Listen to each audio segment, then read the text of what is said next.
Good morning, class. How are you doing today? I hope you're ready for our literature lesson. So today's story is written by Naomi Shihab. So open your book, page 380. There you will find all the information related to this author. Okay, she's a lady. So the story name is Going Where I'm Coming From. Okay. So now let's enter the story and see what happens.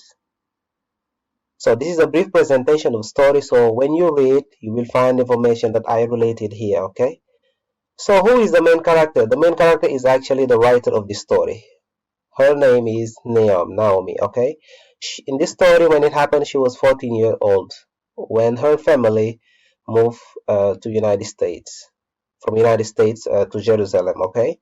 And for those who do not know, Jerusalem in the past, it was the capital of Palestine, but now it's the capital of Israel. Okay.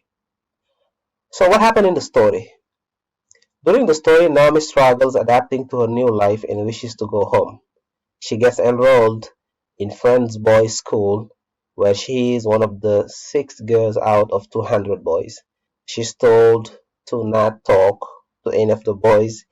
Angry at this, she disobeys and gets transferred to a new school, where then starts the whole process again. Over time, she makes friends and learns Arabic with kindergarteners. She finally adapts to living in Jerusalem.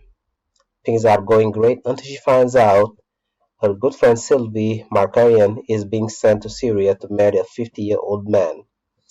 Devastated at this thought, sadness overwhelms her and she then yearns to go back to the United States more than ever.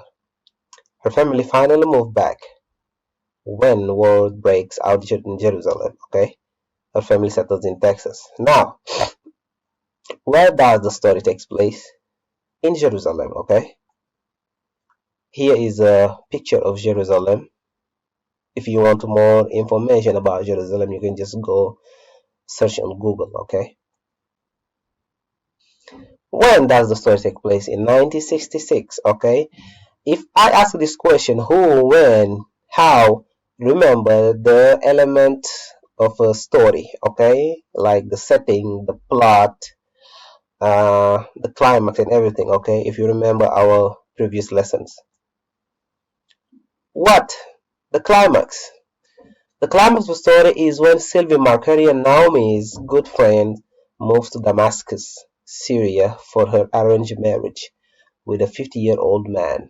Naomi feels it's unfair that her friend has to get married to someone she barely knows and then gets depressed. So, this kind of practice was very common and still common in some countries where they marry young girls to old men just because of fortune or well-being. Okay, so imagine you have a friend which is like 14, 15 years old, and suddenly one day they just tell you that she was married to someone who lives in a different country and which is like three times older than her. Okay, so imagine how you will feel if this happened to you. Okay, so this is the climax of the story. While reading in your book, you will remember this part. Okay, and please circle it so not to forget it. How? Here's the conflict. The conflict is resolved by the family moving back to America. Okay? Part of the following action is finding a place to live in America, which is Texas, while there is a war going in Jerusalem. So Naomi was very happy when she was living in Jerusalem, but unfortunately, due to her friends being married and their ways are apart, so she just wanted to go back to the US because she didn't find any interest staying in that country anymore. Okay?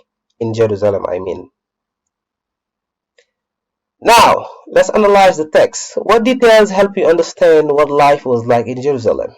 While reading, you'll find those details. Some details that help us understand what life was like in Jerusalem are that they are all Arabic speaking and girls do not go to school past 8th grade. Jerusalem is a very strict place, Nia says. What detail help you picture the Armenian houses? Some details that help us picture Armenian house are. So you will complete this after you read, okay? So consider this as an exercise that you will have to complete when you finish reading the text or while reading the text, okay? Now, the reading skills. How do you respond to rules you think are unfair? So, these are some suggested answers. You have your own answer. If you want, you can provide it, okay? I don't respond to rules when I think they are unfair. I keep my opinion to myself instead of arguing, which will make me a target to get in trouble. I mean, if you agree with that, fine. If not, you can express yourself. We have all a way of thinking, okay? Think of a time when you felt frustrated in a class. What did you do to solve the problem? Example is an example, okay? If I am frustrated in class, I solve the problem by either getting a drink of water or going to the bathroom to wash my face. After, I will ask the teacher or a friend for help. These methods usually relax my mind and help me to focus, okay? Now, reading skill context, okay?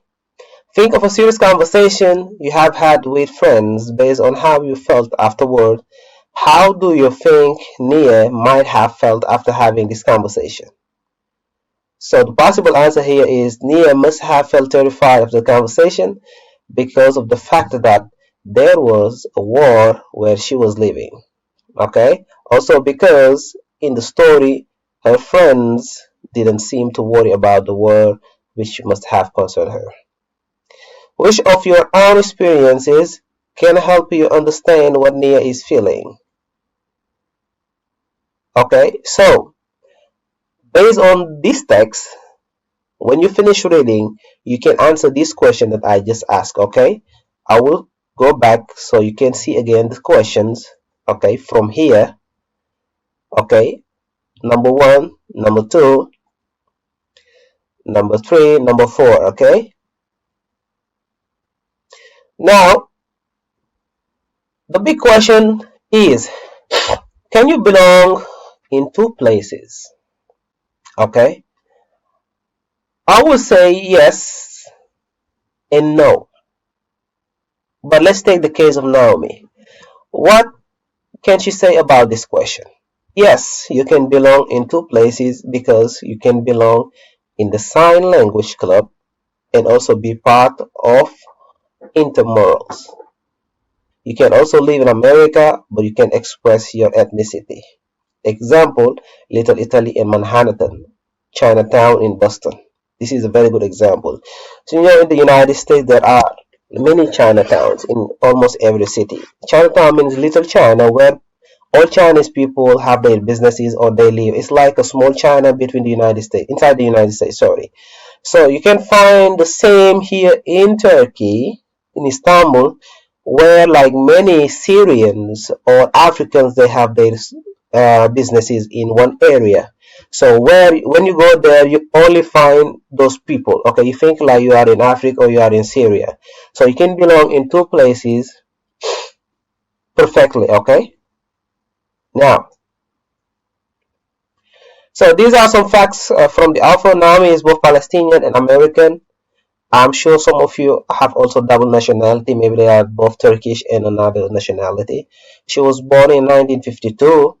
Okay, her mother was born in the United States and her father was born in Palestine. She learned both culture equally. Okay, so she understands very well. She understands very well both culture, the American culture and the Palestinian culture, which was also very hard for her to understand because of some practice. Okay, so guys, please open your book from page 380. Read the author fact first. Okay, know about the author, then you read the story from page 382 to page 390. So when you finish that, there is another text which is a poem. So you will make the connection between the essay and the poem. Okay, you just follow the instruction in the book and try to do as much as you can. Okay, I wish you a good day and thank you for your attention. Bye.